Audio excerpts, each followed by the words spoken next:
Assalamualaikum warahmatullahi wabarakatuh. Bismillahirrahmanirrahim. Mohon izin sebelumnya perkenalkan nama saya Vigo Plambudi Digantara. Di sini saya dari Telkom University. Saya akan mempresentasikan sebuah proyek yang bernama To-Do List Apps, di mana To-Do List Apps ini sendiri adalah menggabungkan antara Google Calendar dan juga alarm digital. Untuk lebih jelasnya mungkin kita bisa lanjut. Untuk yang pertama kali mungkin mengapa ini diperlukan, latar belakang sendiri mungkin banyak masyarakat mengalami kelelahan. Maka dari itu sulit untuk bangun tepat waktu ataupun juga beraktivitas secara tepat waktu. Yang kedua adalah banyak masyarakat sering lupa akan agenda-agenda penting mereka. Yang ketiga juga ditambah dengan banyak aktivitas seperti meeting dan lain-lain, membuat dirasanya perlu sebuah alat ataupun reminder yang bertujuan untuk mengingatkan mereka. Yang ketiga terkait koneksi WiFi yang harus bisa digunakan di mana saja, kapan saja, agar tetap bisa mereminder apa yang akan kita lakukan selanjutnya. Kemudian ada pun juga problem validation-nya. Di sini dilakukan 11 orang review, di mana terbagi menjadi mahasiswa, dosen, karyawan, ibu rumah tangga, pembisnis, UMKM, yang terbagi dalam presentasi sebagai berikut. Untuk jawaban dari pertanyaan-pertanyaan di sini adalah seberapa sibuk mereka, cukup sibuk dari masing-masing mereka sendiri, seberapa sering menggunakan Google Calendar, ada yang sering, ada juga yang enggak, bahkan sama sekali tidak menggunakan, seberapa sering menggunakan alarm digital, seberapa besar alarm digital membantu mereka dalam pekerjaan mereka.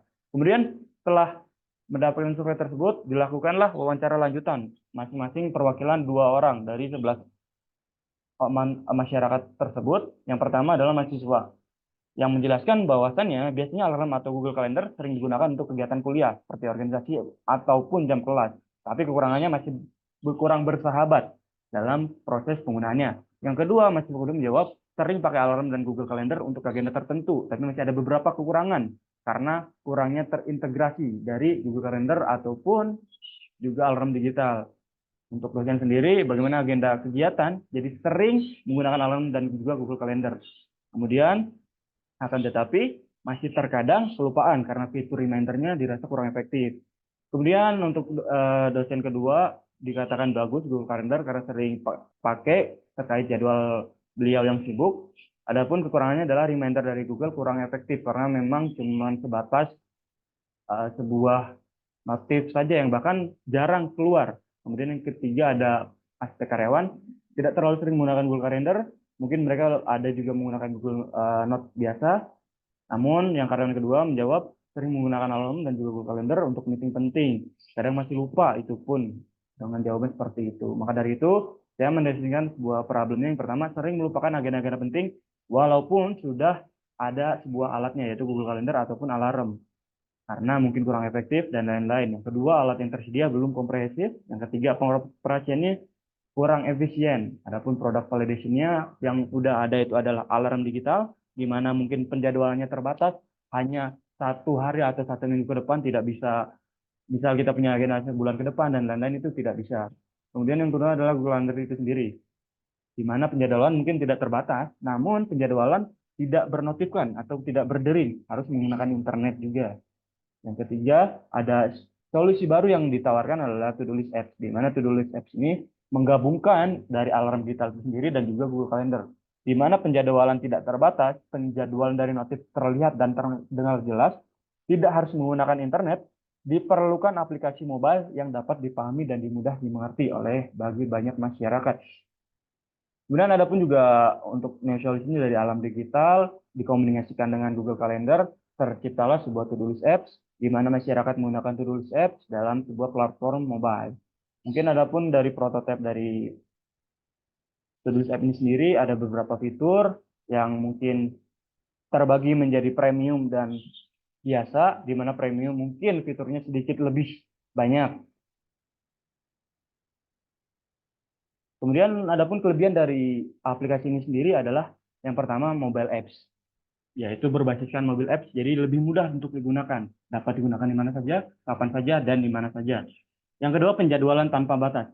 Ini menjadwalkan dan mengingatkan tanpa batas tentang waktu ke depan. Bisa 1 minggu ke depan, sebulan ke depan, bahkan 2-3 bulan atau mungkin 1 tahun ke depan jika memang sudah memiliki agenda, atau bisa dibuat sebagai daily. Misal banyak orang menginginkan daily mereka selama 1 minggu, sebulan ke depan itu selalu terulang dengan baik, maka aplikasi ini sangat-sangat diperlukan. Yang ketiga, dapat melihat histori. Jadi ketika kita sudah membuat sebuah daily, kita akan ingat apa yang sudah kita lakukan pada masa sebelumnya. Kemudian setelah itu dilakukan kembali wawancara terhadap prototipe yang dibuat. Yang pertama terhadap mahasiswa, responnya sangat bagus dan bermanfaat bagi mahasiswa, khususnya saya yang mengerjakan sesuatu yang harus dengan cara list kegiatan yang dilakukan. Jadi mahasiswa ini bilang bahwasanya prototipenya sangat bermanfaat dan bisa mengerjakan sesuatu dengan lebih cepat, mudah dipahami. Kemudian dari dosen, prototipenya bagus, kreatif. Yang kedua, sudah baik dalam pengembangannya, mungkin masih bisa ditambahkan fitur-fitur lainnya yang nantinya mungkin dalam prospek pengembangan. Yang ketiga, karyawan bilang bahwasanya sangat mudah dipahami, apalagi mungkin untuk orang-orang yang tiap harinya ada kegiatan, dapat membentuk kerjaannya. Prototipenya juga dapat digunakan oleh orang awam dan mudah dipahami tentunya. Dan adapun prototype validation-nya disurvei kembali, formnya disebar kepada 11 orang yang sebelumnya juga sempat diberikan, yakni dengan orang yang sama, menjawab, mudah dipahami, cukup ada, kemudian juga mengerti di angka 5, jadi mungkin prototipenya mudah dimengerti dan terkesan bisa untuk dikembangkan lebih lanjut. Kemudian ada pun market validation-nya untuk potensial customer-nya, yaitu masyarakat produktif Indonesia itu sendiri. Kemudian terbagi, mungkin tidak seluruhnya kita jangkau, mungkin terbagi menjadi mahasiswa, dosen, karyawan perkantoran, dan orang-orang produktif lainnya yang mungkin memang banyak agendanya. Kemudian untuk market size-nya sendiri, ada 275 juta masyarakat Indonesia terbagi menjadi 190 juta masyarakat yang produktif. Kemudian dari 190 juta itu minimalnya 1% dari masyarakat produktif menggunakan aplikasi ini. Kemudian untuk directnya mungkin Google Calendar ataupun juga alarm digital dan lain-lain yang sudah ada yang serupa. Kemudian indirectnya aplikasi mungkin yang baru yang serupa namun memang mengkombinasikan dan menggunakan sesuai dengan fitur-fitur yang digunakan. Kemudian untuk business modelnya sendiri, tadi dari total 109 juta masyarakat yang menggunakan dalam sebulan, setidaknya 19.000 atau 1% dari total pengguna itu menggunakan premium, di mana fitur premium tadi sudah dijelaskan juga.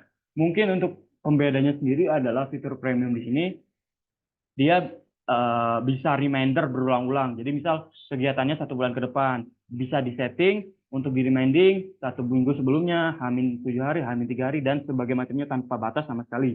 Kemudian juga bisa menggunakan audio-audio lain yang ya mungkin tanpa batas juga. Dari 1% tersebut, 19.000 dikalikan dengan 7.000 paket premiumnya per bulan, maka didapat 133 juta. Kemudian dalam 1 tahun bisa didapatkan 1.596 juta. Untuk business plan-nya sendiri bisa dilihat di sini dari total cost dan juga total benefit yang didapatkan.